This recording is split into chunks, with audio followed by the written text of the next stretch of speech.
All right, we are live here again. Another episode of Table 34. This week we continuing the discussion on COVID-19, and last week we kind of talk about like restaurants and how it affecting like the food scene. And this week we kind of want to get into more on how it affecting people on on a personal level and how people dealing with that. Of course, as usual, with me on the panel is Quincy and Ronaldo. Evening, folks. And joining us on the panel today, we have Kelly. And Kelly, would you please introduce yourself to the audience? Sure. Good night, everyone, and thank you so much for having me. I am Kelly McFarlane. I'm a clinical and organizational psychologist. So I work with organizations to make their workplaces healthier, to bridge the gap between the employee and the employer, consultancy, coaching, training, and the like. And clinically, I work with a range of mental health problems from, a little bit of stress, some interpersonal problems, relationship counseling, etc. In my private practice. And I also have a collection of candles. So I'm also a scented candle entrepreneur, which is a passion project as well. So in a nutshell, that's Kelly McFarlane. The candles related to the like stress relief. Distress. Absolutely. Stress, focus. Yes. Oh, okay. Yeah. Nice. Like an extension, yes? Yeah, I like that. And we have with us as well Rachel. Hi, so I am Rachel Ann Lala as well, just like Kelly. I am a clinical psychologist, and I also have my private practice, Mindful Insights TT, where I also deal with interpersonal relationships, relationship counseling. I am a huge proponent for self-care, mindfulness, and budding positive psychologist. Nice. Just a shout out in the chat right now. Good evening, Crystal, Marina, Ariane, Shawnell. Thanks for joining, and thank you in advance to anyone else who is joining in on the chat tonight. Always a pleasure to have you all with us. So we have a range of topics to dive into, and with no sticking because we're on limited time. I want to get into the first question and throw it to Rachel first. And the question is, does the reality of dealing with the global pandemic create a rise in common mental disorders? Have you seen, is there, a correlation?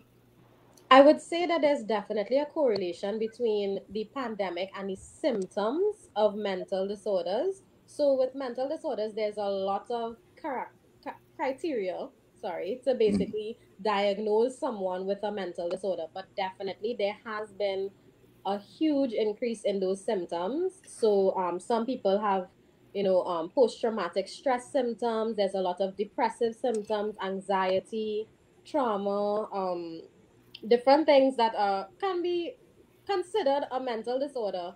However, you can't really classify it as yet. So I wouldn't say they've increased the disorders, but definitely the symptoms that can cause them. Okay. Kelly, are you seeing the same thing happening with your experience? Certainly. Even before the emergence of the pandemic, you would have had people who had specific vulnerabilities, mental health vulnerabilities that are now being exacerbated, not just by the fear and worry that it causes for people who have other physical ailments and have loved ones with physical ailments, but also, just because it adds so much new stresses in terms of childcare, limited autonomy. So things that people would have done to help relieve stress, they can no longer do it. Traveling to see family members across the globe, they can't do it. Financial problems, etc. So, and a major thing as well is that forwarding all of the negative news, that constant scary negative news that stays there on your psyche, that could create a lot of depressive and anxiety symptoms. Right. Ronaldo, how has it been affecting you? Real hard. I mean, this sounding like something that the learning folks amongst us best poised to respond to. For me, no. I don't want an intellectual response. For me, it's not been too bad. I mean, I typically would not be in the last, I guess, couple of years, not somebody who would need to be out all the time. Transition from that. So in terms of missing the ability to move around and go out, and the, I guess, more limited interpersonal interaction isn't too bad for me. But beyond that, my office, I've been basically working straight through. So despite there being, I guess, reduced numbers in the office, there still is that going out and meeting with people on a regular basis. So I have been, I guess, fortunate enough to not be cooped up in my home for an extended period without that interaction. Nice. Quincy, what about you? Well, I just rock anyhow it come. So if I could go out, I'll go out. It's fine. If I had to stay inside, I could stay inside, no problem. To the point where I was wondering if something wrong with me. I guess we go reach that. But I have no problem being like by myself and just logging on, doing things virtually. The stress that I just feel though is the uncertainty. I can't deal with uncertainty. That mashing up. And I think the first lockdown was cool. The second one, and you see the lockdowns actually giving you time to be with yourself now.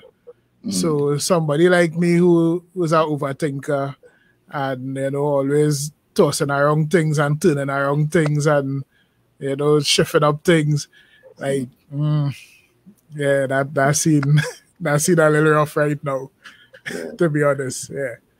But that's it. Right. And Kelly, how would you say the impact of isolation? What is the impact of isolation on lockdown on mental health? Well, we could look at it firstly in terms of habit. Breaking any habit is often difficult. So we are social beings, and we, especially, I mean, with our culture, we do enjoy socializing for the most part, and we have certain routines and certain habits that we do. We might have Friday after work line. We might know we could just pick up ourselves and go by our friend if we feel like it. Jump on a plane to Tobago, no cares, no worries about those things. And now we have suddenly an emergence of new habits imposed upon us for our safety, but imposed upon us nonetheless. And so now we have to break old habits and form new habits all at once. So, that could have some impact in terms of, again, those sources of stress relief, that bit of anxiety that causes. And us being social beings, so much so that I hear you, Quincy, that you enjoy your alone time.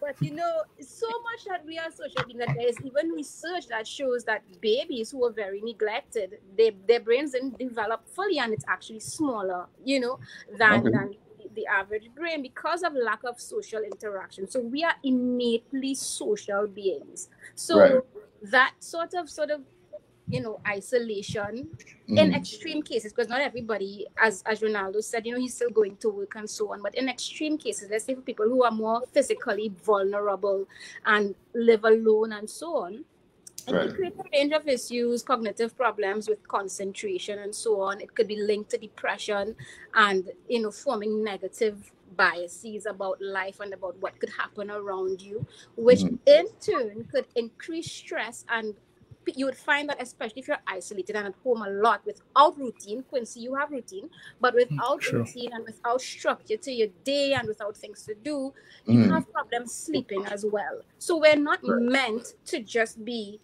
sitting in isolation all day, every day. It's so. Rachel? Well, definitely most of the points that Kelly would have mentioned, the financial loss as well, causing another stressor for those who would have been. Some people may be blessed enough to work 50% of the time and still get paid fully, but then there's some they work and they get paid as they come in That is another stressor, rental stresses, different things like this. And then I deal a lot with kids currently, and I think a lot of people think of mental health, you think of adults and mental health, and we haven't even looked at it that all of these kids went to school one day and then came home and never saw their friends again.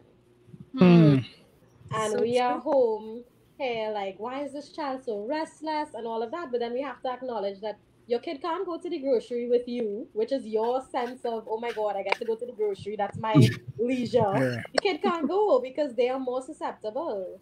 So they Yeah. can't go to the grocery. They can't go outside and play. They don't see their friends. They literally went to school one day. And then after that, it's like, well, you'll see them in January.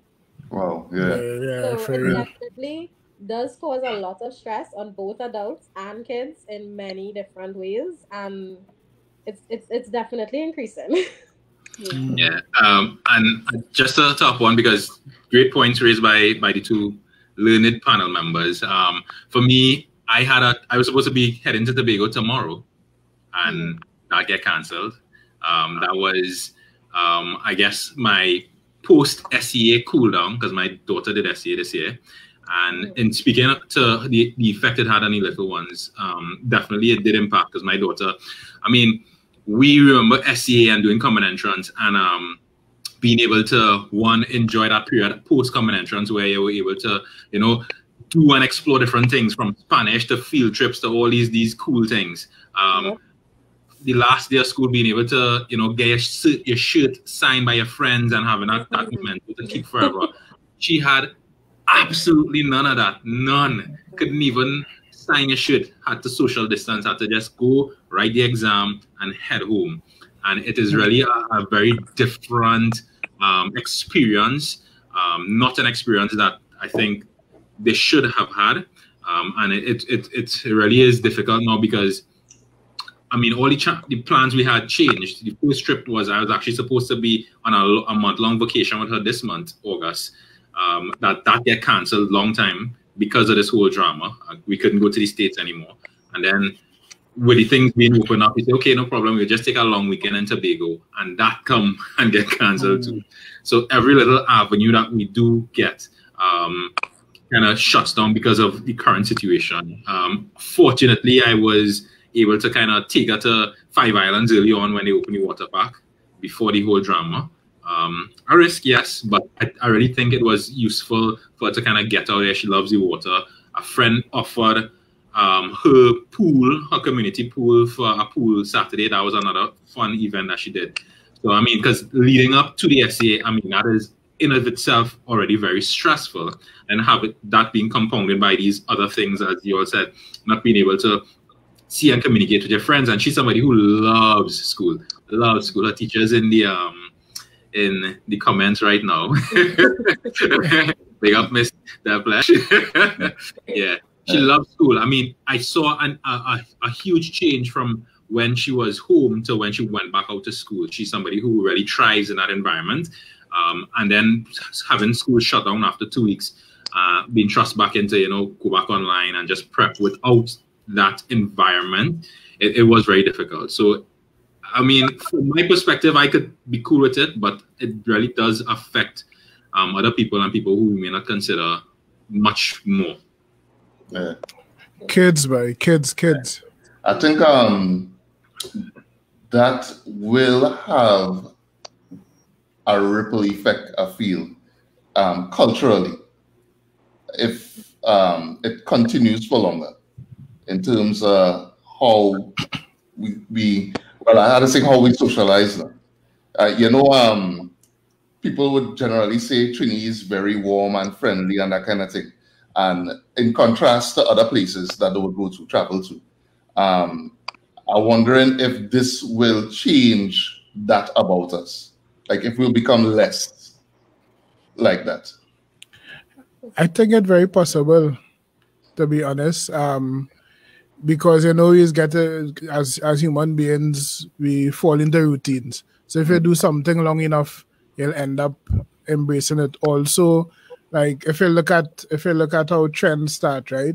I looking at something right now in terms of weddings. Actually, people setting up their weddings. Of course, if you have to adhere to the rules, your weddings will be smaller.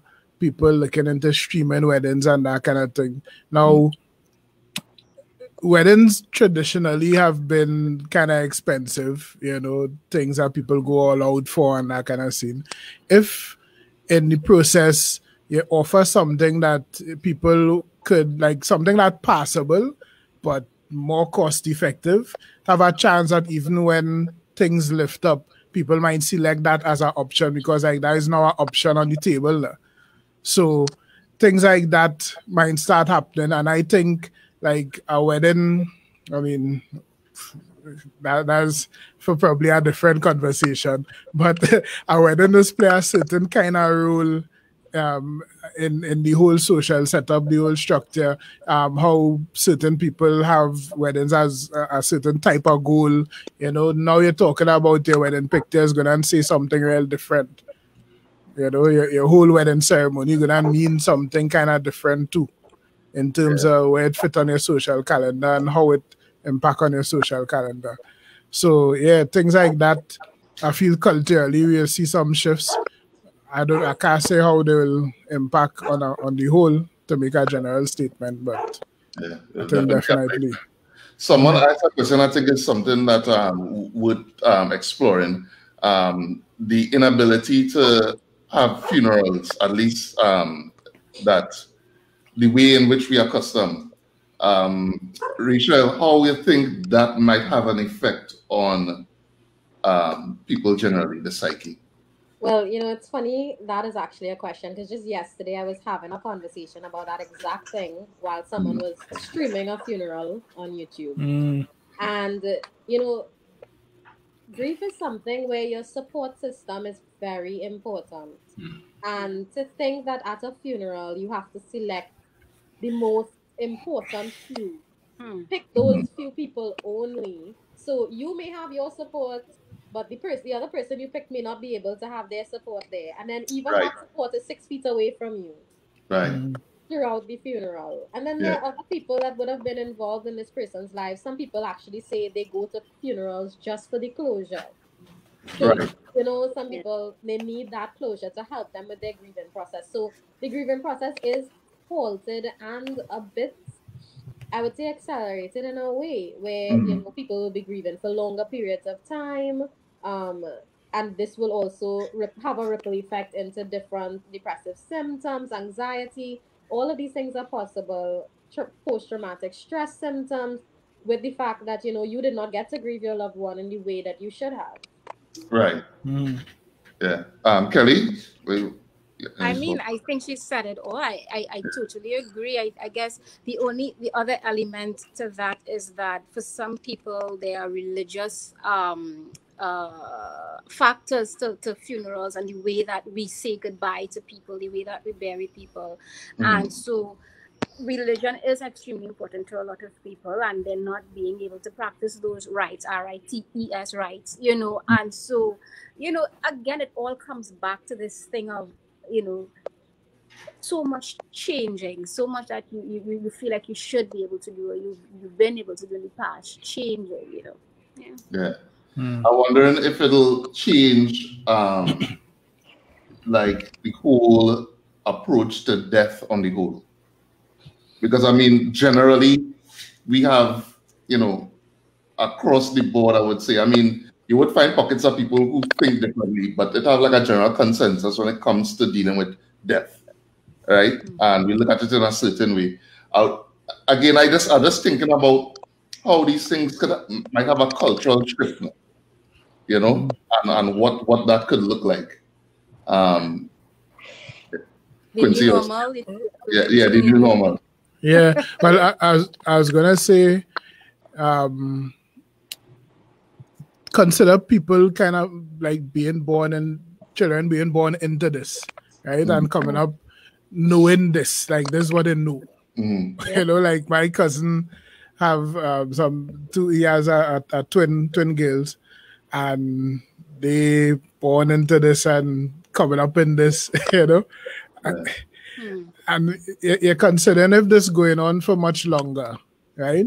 They starting to come into understanding the world in a very, very limited kind of context. that gonna be devoid of touch, that gonna be you're not going out and seeing the amount of smiles and thing on faces that they used to see before. The place gonna look real kind of grim and cold. The whole culture gonna be about staying away from people and 6 feet and staying in your bubbles and not really reaching out. Like, what type of human being that gonna start to develop?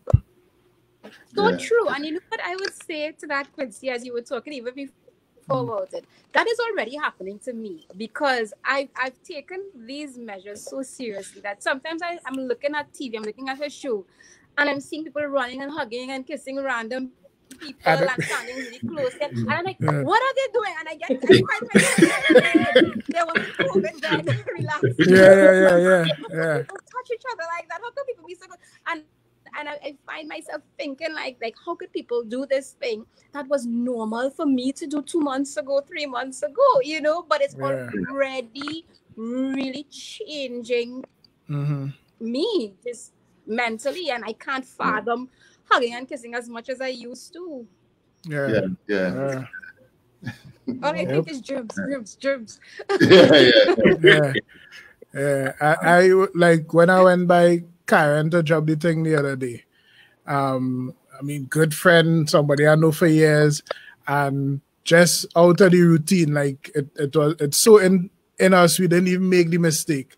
Pull up, I hand her the thing, arms length kinda, and we just back, and we had a conversation, and it's only driving up the road. I was like, wait, this is the first time I ever meet Karen and we ain't hug, and I didn't see her smile. She didn't see me smile. We just talk. I mean, we know the smiles was probably there, but they didn't see the reinforcement of it now. You kind of feel it, they kind of sense it, and it's so different, real different, Kelly, what would be some of the signs that people are being negatively affected by the isolation? Well, we could look at it in terms of, let's say, first you have the emotional signs, you'd have cognitive changes, physical and behavioral. So if you look at it emotionally, the person might be crying a lot, feeling sad, feeling anxious, irritable, blowing things out of proportion, feeling helpless, expressing hopelessness, which is especially important to look at and question when somebody starts expressing hopelessness.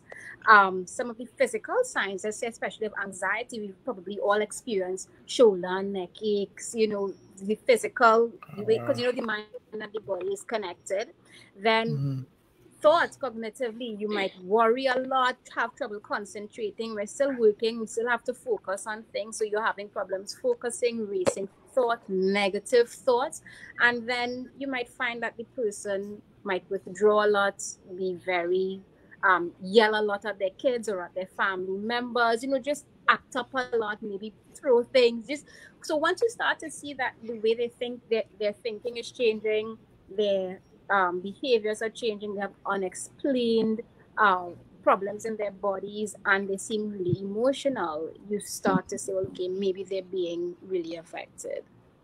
Okay. If I'm a nihilist, right? Like pre-COVID, does that mean that I have a mental disorder? Well, I mean, I'll put it very technically. That isn't in the DSM. That is not a disorder. Right. But so as Rachel Ann was saying earlier on, there are a number of things that we have to see to diagnose a disorder. So it has to be something that affects you. It affects your functioning, not just your personal functioning, but your functioning at work, your functioning at school, your functioning interpersonally with your family, etc. And then we can say, well, okay, this means there's a real problem, and the problem, the profile falls into the category of mood disorders, anxiety disorders, etc. Right. Okay. Rachel, anything that? Sorry, I said Rachel, but should I be saying Rachel Ann? No, Rachel is fine. Okay. So as Kelly said that, so I was like, wait, am I,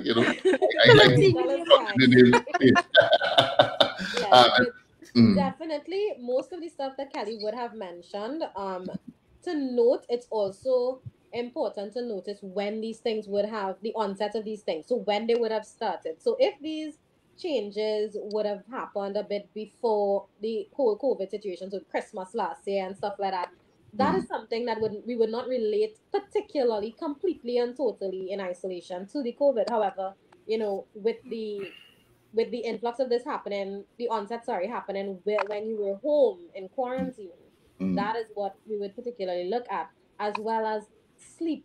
I think that was the only thing that was on my list that she did not mention, is sleep. So some people, they stay up later or they sleep for longer periods of time, longer Right. naps throughout the day, waking up throughout the night. These things that are not particularly normal for you on a regular basis. Even appetite changes, Oh yes, losing your Yeah. appetite, Yeah. eating more than before, binge stress eating. eating. Yeah. I definitely started sleep more, John. Yeah. Yeah. I have, well, I wouldn't call it a problem. I don't think it's a problem, but I would stay up for long hours, kind of seeing sleep thing. But like now, I find I sleep in it a little scary actually. Like I'm getting sleepy real often. You know what I mean? But it's not plenty. It's just more than I'm accustomed to. So it's feeling weird. Like, by 12 o'clock, I'm feeling the sleep. Like, where's this? But it's kind of crazy. Yeah. Moving on. So right. So, and I guess this is this is a good question, and it kind of ties into, I guess, my experience, because when people ask me how I affected or if I affected, I say it's not much difference to how things normally are for me. I work mostly in isolation. But sometimes is some people come to shoot and then dies it and then they leave. But most of the times, the all the other aspects is me by myself, and I don't really go out that much. So 2 weeks would pass, and I ain't go anywhere sometimes, and I just here, like just home alone. And now people, because they're socializing and thing, they'll be like, hey, this thing really affected me and thing. I'd be like, nah, well, I normal and thing, right? Um, should someone be concerned if they enjoy in isolation for long periods of time? Because I enjoy it. Sometimes I just get cabin fever, and I just used to run to Starbucks and just sit down. I don't want to talk to anybody. I'll put on my headphones and I'm listening to anything. But I just have my headphones on because I don't want nobody come and talk to me. But change your environment. Around, different environment and people around. But it's not like I'm going out to interact with people, So, Rachel, like, if somebody is actually enjoying being in isolation, is there something going on there that they need to be wary of? Well, for some people, I would say yes. And for that reason, it's because it shows that there's a change in your stressors. So I was reading up an article recently, and they were basically saying that, you know, home is supposed to be a safe place. Home Mm, is now where you become, you're at one, you're away from the daily stresses, so you enjoy coming home. And then for some people, it actually, you may not notice it in your conscious mind, but mm, it may actually become anxiety to actually leave home. So it mm, may not be that you are actually really enjoying staying home, but you mm. just feel safer at home Right. because you are now anxious to go to the grocery. I might walk outside and, oh gosh, what if I touch the mailbox and the mailman, Yeah. didn't want me, Paranoia. Yeah. so Yeah. the bad boy at the grocery. So all of these different things are definitely becoming stresses for people, and that anxiety has caused people to say, no, I'm fine, I prefer to stay at home. And then Right. people are also worried about places opening them back up, going back to work, Right. traveling on a maxi to go to the office. All of these different things start to become your stresses, like even more stressful than they were before. And home, what we are not noticing is actually now this stress at home is actually becoming our, say, our hideaway, where we thinking it's a safe place, but really and truly you just maybe, hiding and kind of a comfort for your anxiety then, in a way. Right. Kelly? Well, in terms of, if enjoying isolation is something to be worried about, my first response would be no, because people have different personalities. Some Mm, people are introverted, and especially if you're a creative, you love just having that opportunity to just be in your space, be in your head, do your work, and so on. Some people gain energy from being alone, reading a book, etc., and it is where they relax.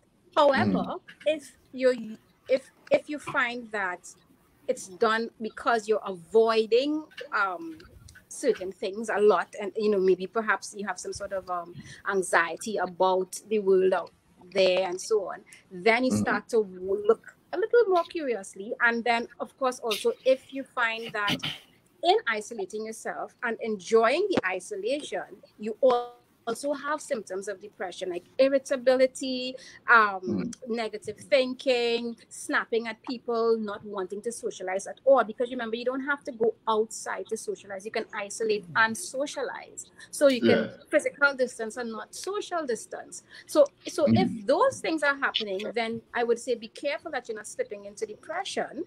And mm, depression tells your brain, hey, you want to be alone, you want to not wake up, you want to this, that, and the other, and all of these things aren't so healthy for you, and mm, it could worsen over time. So you want to look at the other things. But if you're at home and you just enjoy the freedom of alone time and you're getting things done.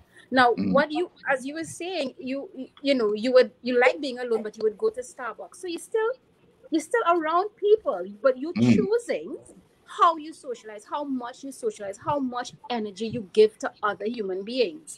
But right. you're not Quasimodo, right? You're not Right. Yeah. completely Yeah. isolated from society and human life. You still will go Mm, on Instagram. You'll probably still, you're mm. having a meeting right now, Right. Yeah. right? Yeah. Yeah. Yeah. Yeah. So, Yeah. I mean, yeah, you're definitely still interacting with people. Yeah. exactly. So, Yeah.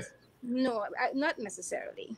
Yeah. Mhm. You said something there, and I kind of want to touch on it, right? And I might be going off into on a tangent here, right? But I think it's something that worth exploring. You said negative thinking, right? Mm-hmm. Hmm. What is negative thinking? Because Negative. Mhm. So yeah, no, negative thinking is biased thinking towards the worst thing happening or towards bad things happening. So mm, you, it's how you think about yourself, it's how you think about other people, and it's how you think about your future, how you think about the world. So right, everything that you try to assess, or everything mm, that you put your mind to, you think, oh, this is not going to work, oh, nobody's going to like it because it's me, nobody's going to like, they're not going to mm, accept me, oh, I'm just getting worse, I'm just getting this and that. So right, a lot of negativity or pessimism, and that happens when, again, when you're experiencing depression. Remember, depression could be chemical, and mm, when and by chemical I mean in the neurotransmitters of the brain. So when that starts to happen, mm, you might slip into that negative thinking, and it feels like the truth. It doesn't Hmm. feel like, oh, this is depression. So we have to really keep checking ourselves and checking our loved ones. So when people start telling you, hey, I mm, find something changing, I find you a little more negative these days, why are you so pessimistic, why don't you be a little positive, constantly, mm. then you start to look and say, well, okay, let me check me, let me take care of me, because you don't want this thing to spiral. Okay, okay. Yeah. Yeah, Rachel, is there ever a case where positive thinking is a negative thing? Grandiose thinking, I would say.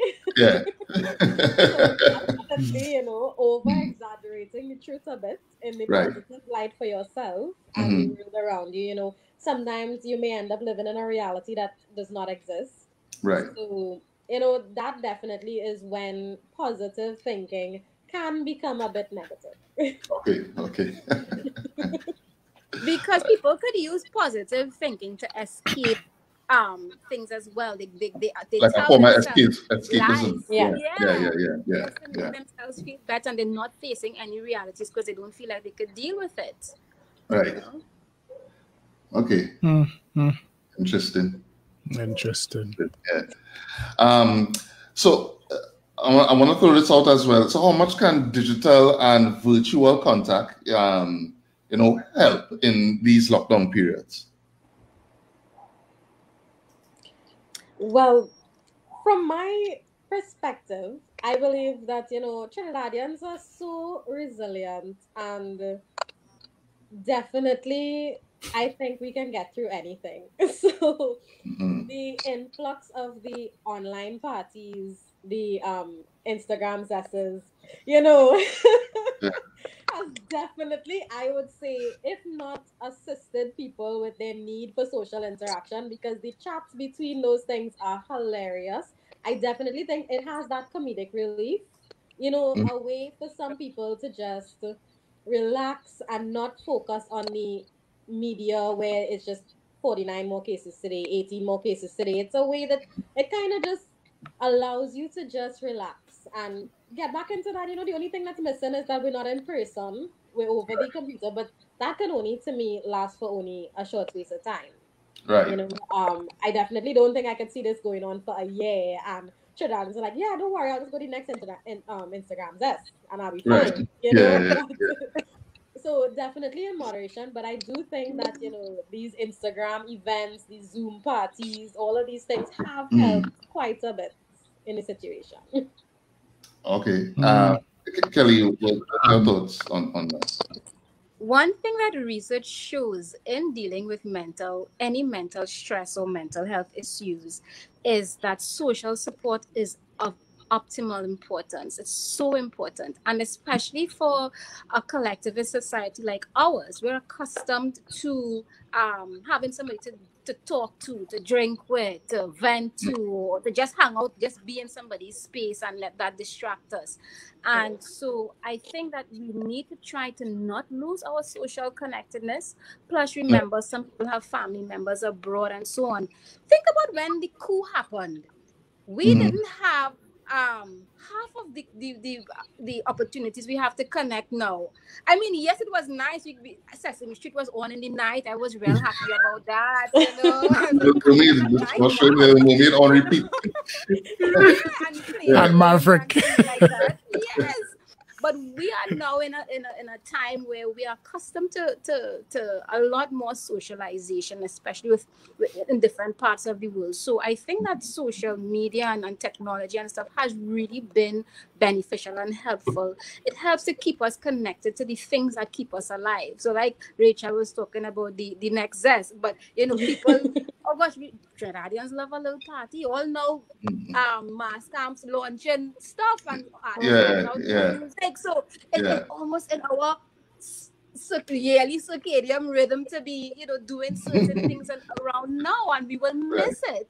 So some little semblance of it would be we welcome and help us feel alive, help us bring some joy to us. Yeah. Yeah. Um, Ronaldo. Well, Crystal made a comment earlier that hit home a little bit Mm. with respect to anxiety about jobs. That's something that, for me, is a huge, huge anxiety. I have for a long time been a contract employee, and as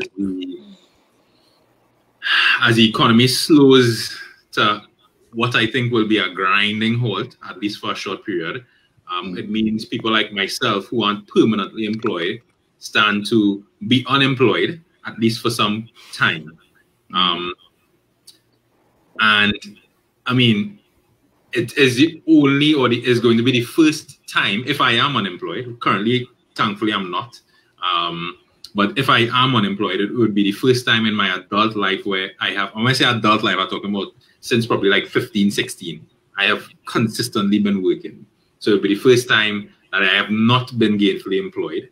And I mean, I've put things in place to weather for a period, but that doesn't stop that anxiety from being there, particularly because I do have, a child to have to care for and take care of. I have a mortgage to pay and that kind of stuff. So, I mean, it's important to put things in place and to prepare and buffer for it, but that does not take away from the anxiety that comes with the perspective or the possibility of not being gainfully employed in the short term. It is something that really does weigh heavily on me. Yeah. How about you, Quincy?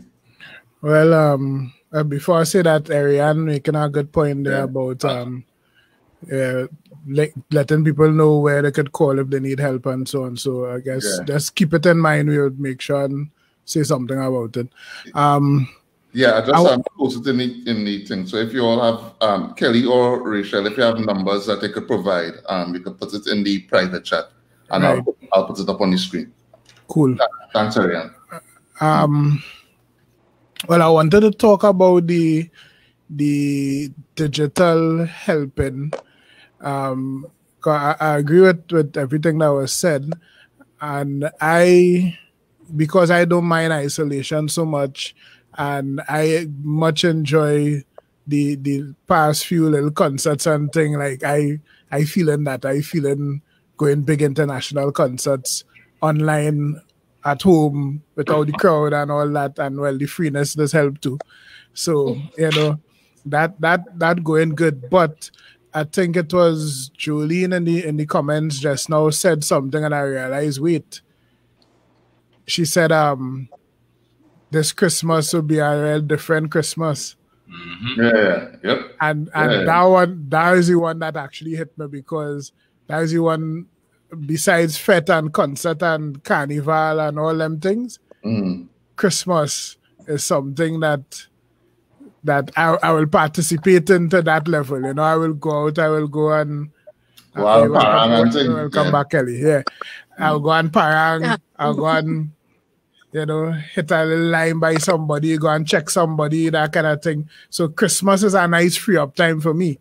And if we have these kind of restrictions, or not even the restrictions, just like the threat of the virus out there still, you want to be a little more reserved in your going out, as well as in your going by people kind of scene and going in people's space. And people also would be a little bit, take your time-ish, don't just fall in just so kind of scene, that interesting on our bad side for me, because I do feel it could be enjoyable. I think that one might hit me a little bit.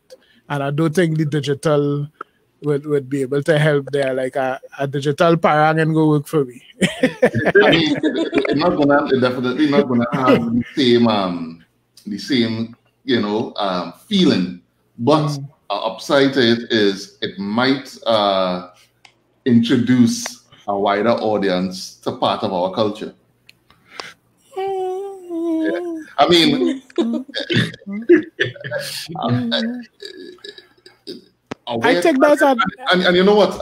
It could be a good thing, because I mean, if we had to imagine tourism, right?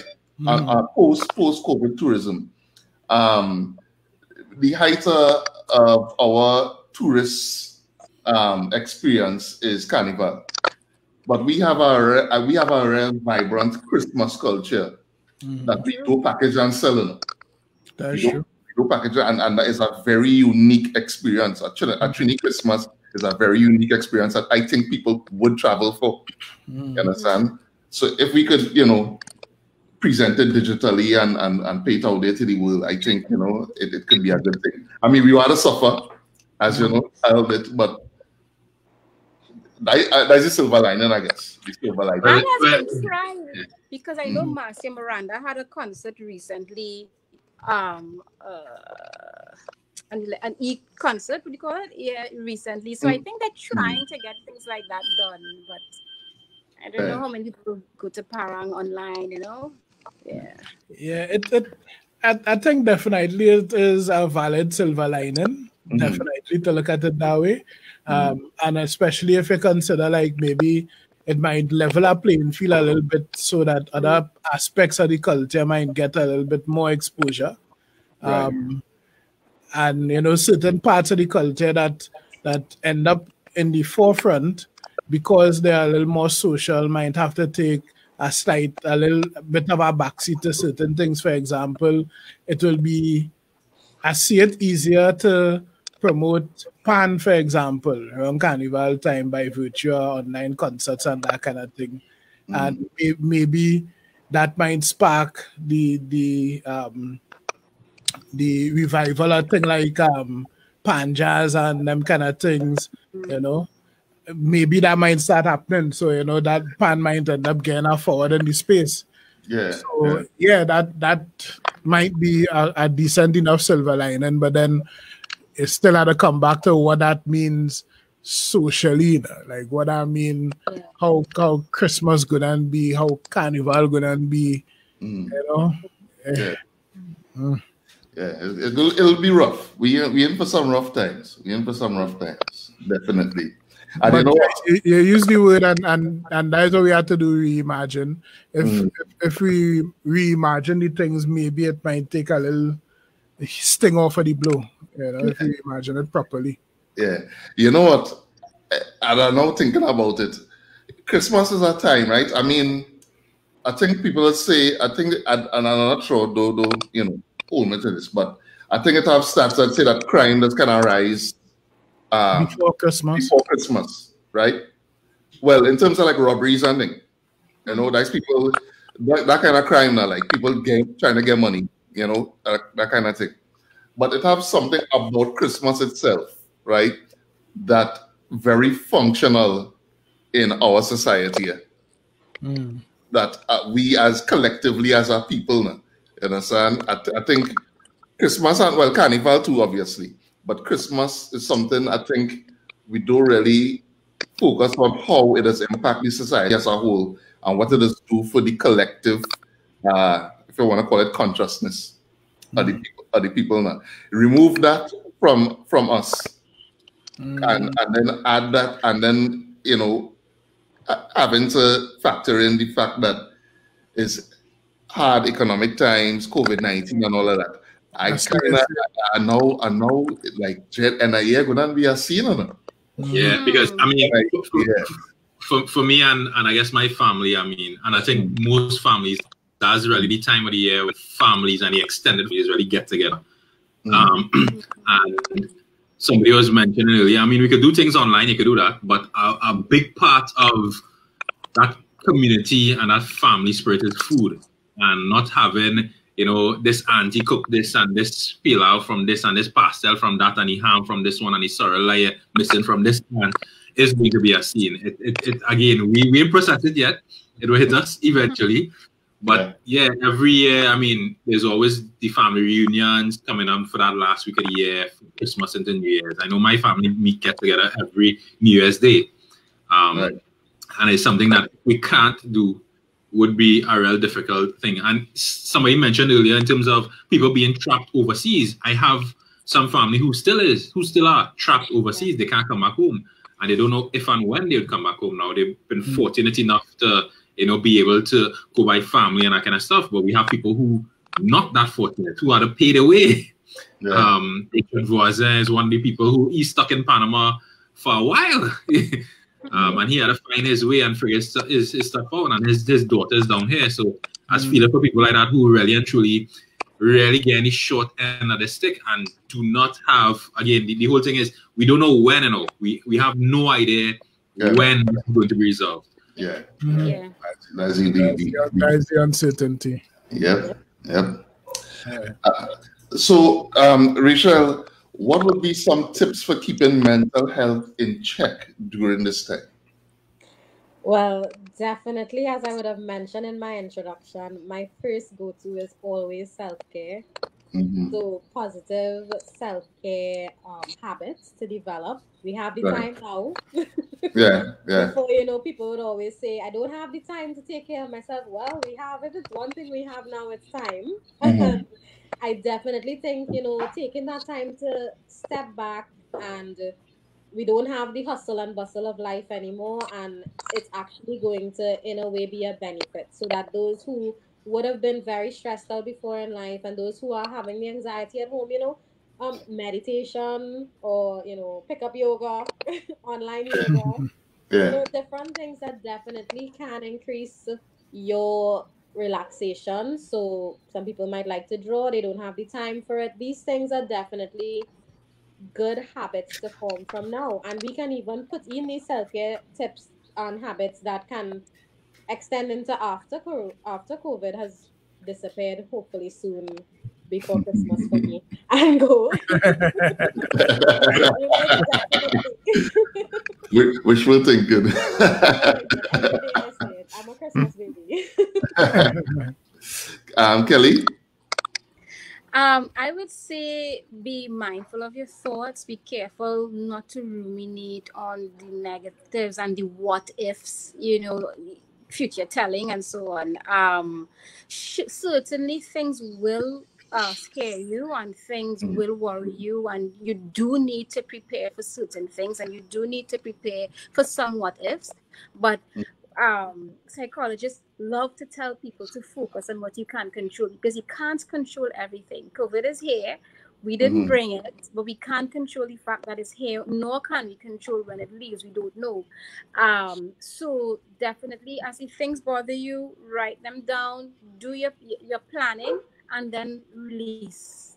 Just let it go. And if you find that you're struggling to let mhm. things go, then definitely enlist your social support. Step one and step two, get professional help if necessary. There is online therapy now. There always was, but there's online therapy now, and Mhm. there are hotlines and so on. There is help. Don't go through these. Don't go through the stress and the anxiety alone. And be reassured that it is normal to feel some anxiety. It is normal to feel a little sad. It is normal to miss things and to wonder and to worry. But don't stay there. Try not to stay there. It's not healthy for you or your Nice. loved ones. Right? And definitely to add to what Kelly is saying, Mm, she would have said, stay away from the negative thinking and the fortune telling, etc. But also on an everyday basis, be kind to yourself. It's okay if this morning you got out of bed at lunchtime. It's fine. It's not. mhm. Yes, okay. So for some people, that may be a depressive symptom. We may need to work on that. But some days you just need to stay in bed until 2 p.m.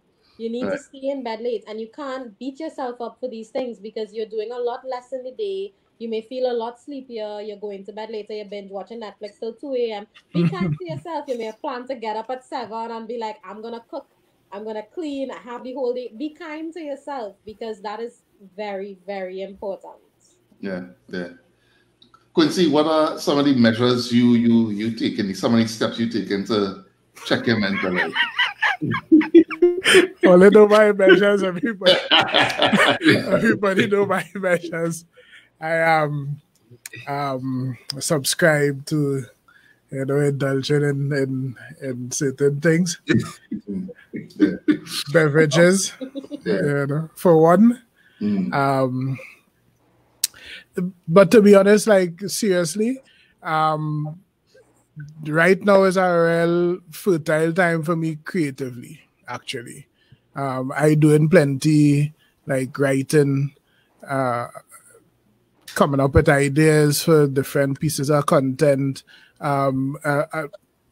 It's a little different from I remember the last time we was talking. I was saying that the uncertainty was kind of slowing me down. And mm, that's because I was trying to predict, for example, like around this time we was talking about it just now, carnival bands starting to launch. mm, We in the industry starting to prepare for Christmas. So we rolling out Christmas campaigns and that kind of thing all now.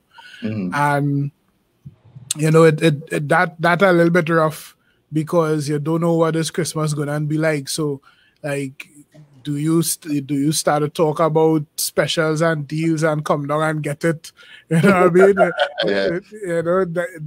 The hard sell kind of not sounding like it gonna make sense right about now. And if not, then what you're saying, what you're gonna do. So things like that was kind of beating me a little bit because I'm trying to figure out where to go. But the switch that I made was I stopped trying to do that type of work.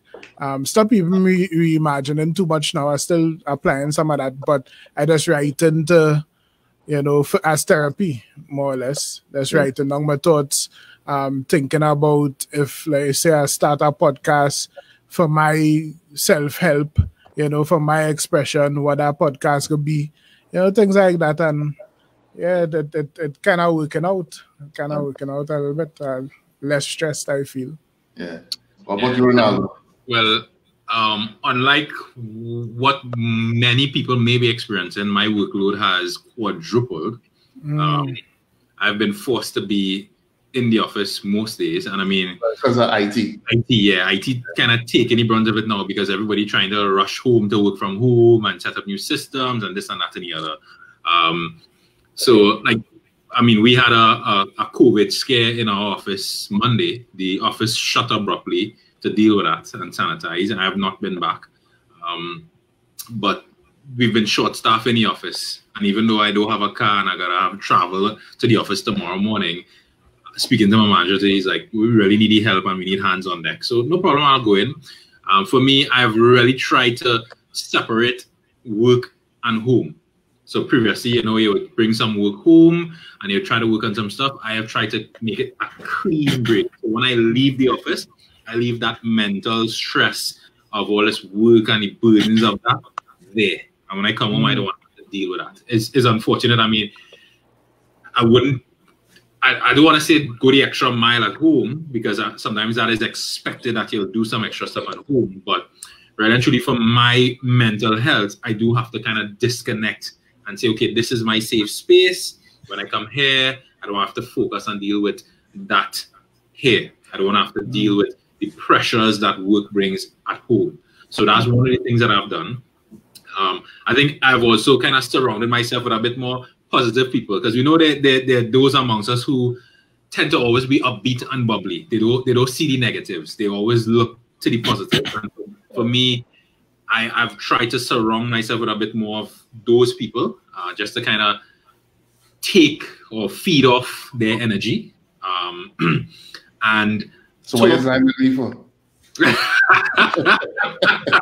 Well, that's the next one I'm going to say, which is reasoning through issues with friends, because it's always good. I mean, if you have issues, your friends going through issues, bouncing ideas off and reasoning things through, so that it's not just me dwelling in my head and trying to figure things out on my own, but actually engaging a bit more with friends who may have issues that I may have, gone through, and be able to provide my perspective, and I may be going through things that they may have a different perspective on.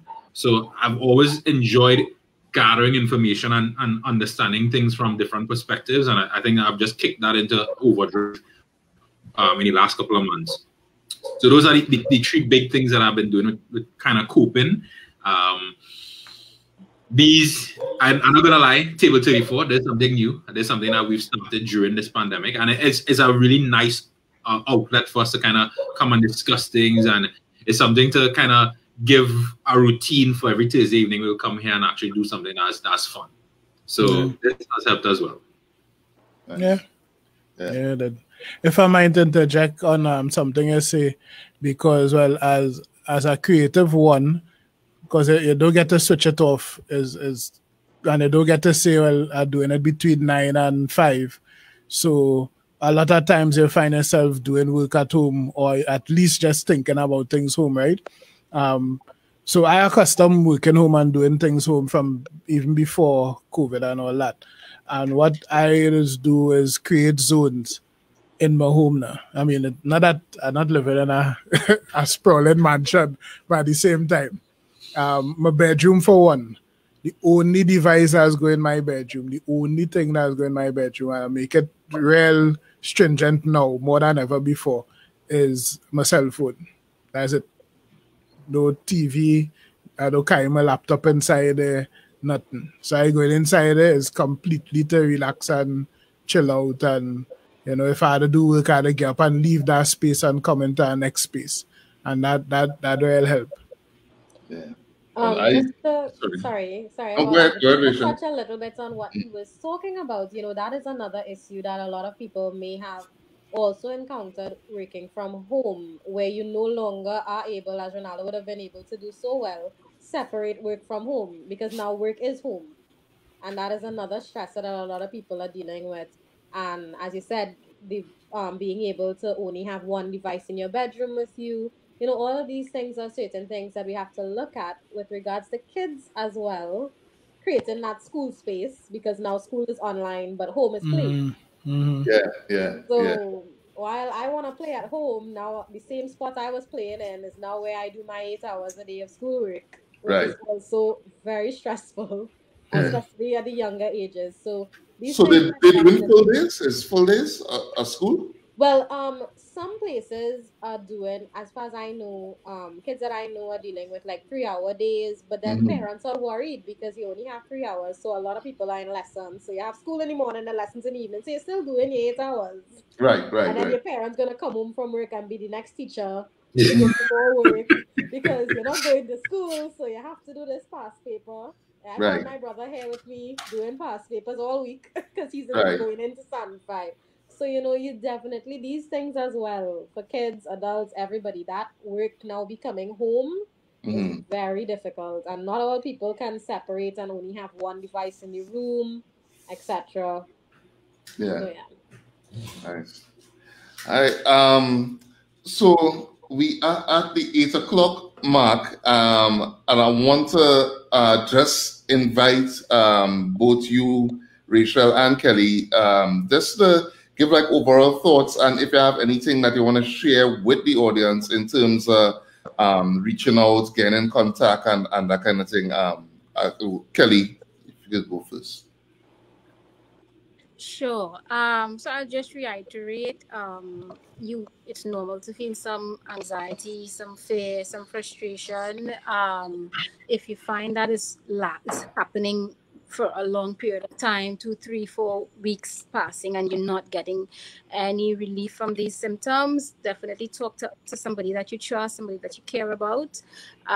If and if you don't get any relief from that, you can speak to a mental health professional. I know that the Association of Psychologists has a free hotline, or if you want to find a psychologist that you pay to see, the TTAP website also has a list of psychologists that practice in Trinidad and Tobago, in the different parts of Trinidad and Tobago. So you can go there as well and get Sorry, these do you types of. have the URL?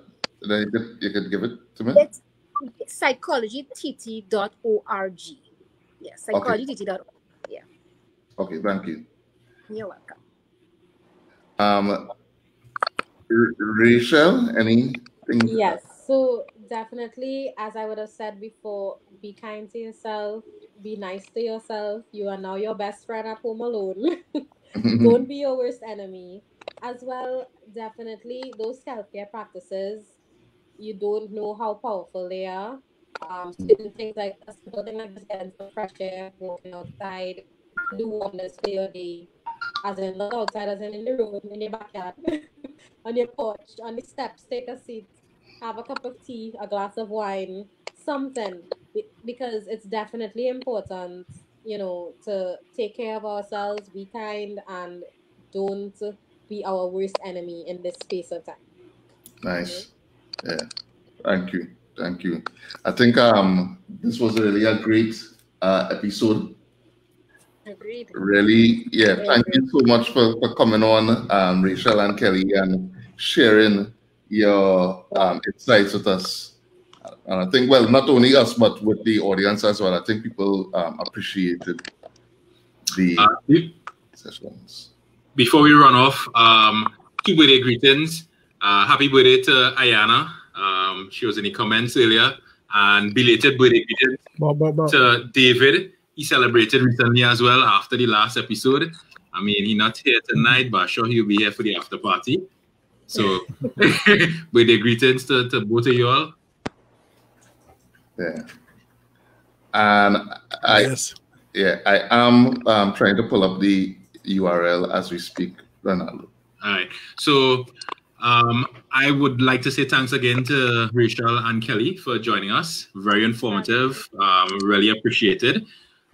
We do have a kind of big announcement to the Table 34 family tonight. We are changing things up a bit in the coming weeks. So we're actually going to move Table 34 over to a new YouTube channel that will be named Table 34. And part of the reason for doing that is because we want to explore more topics like these that go beyond food and food-related things, which is the core of Eater Food and the channel that we currently hosted on. It will also give us a space to have a bit more of an open and frank and honest discussion that we won't necessarily be able to have on this channel because of, you know, certain things with not wanting to upset sponsors and you know, keep it a bit more PG-13 and family friendly. We want to be able to provide or use Table 34 as a platform where youth, people who are our age group just below, could come and express themselves, feel comfortable, feel comfortable to express themselves and discuss topics. So we really want to foster that kind of environment on the show. And we think the best thing to accomplish that would be to move it off onto a separate channel and kind of separate it from what is Eater Food. Eater Food has been our home for the last couple of months. And we thank Badawi for allowing us to use his platform to kind of springboard and launch the show. I'm hoping he would be able to post the new YouTube channel URL in a short so that y'all could go ahead and subscribe. We need to get 1,000 subscribers ASAP. So come on, help us out, share, subscribe. We're going to be bringing us a whole new season of very informative and very, what's the word I'm looking for? I'm sure. Engaging. Engaging, right? That's a good word. Engaging topics to discuss. We are going to take a break. We are going to go on hiatus for the month of September. So you all are not going to see a Table 34, a new Table 34 for September. We are going to be back out October 1st.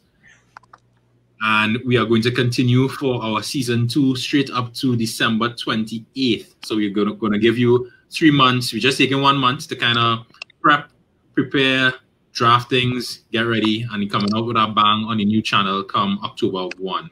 And we'll have a whole lot of these interesting discussions. And again, things that go beyond food. We will still discuss food.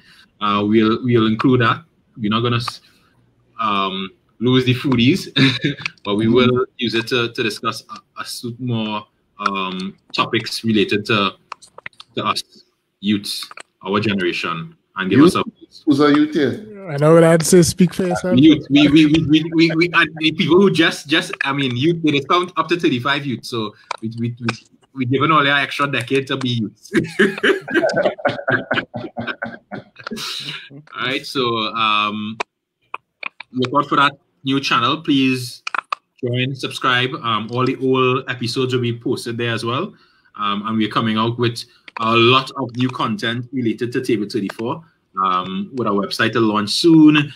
We're going to make this new and very interactive, right? So look out for it. Come October 1, we relaunch it with our band. Yep, we will be. Thank you. So again, Kelly and Rachel, thank you. For the people asking for the URL, I'm looking for it right now. So stay tuned. Please come back for the after party, and I will post the link to the URL so you can go and subscribe. Again, Kelly and Rachel, thank you so much for joining, and we really appreciate it. And for people who might want to get in contact with you all, please just give your number again. Sure. Oh, in the chat? Okay. No, you can just say it so they hear it. Yeah, okay. So 763-3937 is my number. Right, nice. And Rachel. My number is 471-7875. Okay, thank you very much. So anybody, not anybody, everybody, I'm not saying anybody, everybody who's on, please join us for the after party. We'll be right back. And again, thank you for joining us for this episode, and thank you for joining us for the previous episodes. I know this has become your Thursday evening entertainment, and we're glad that you all have made us part of your routine, your Thursday evening routine. So stay tuned. We shall be back for the last raps, at least for a while. Thanks again, Rachel. Okay. All right. Bye. All right.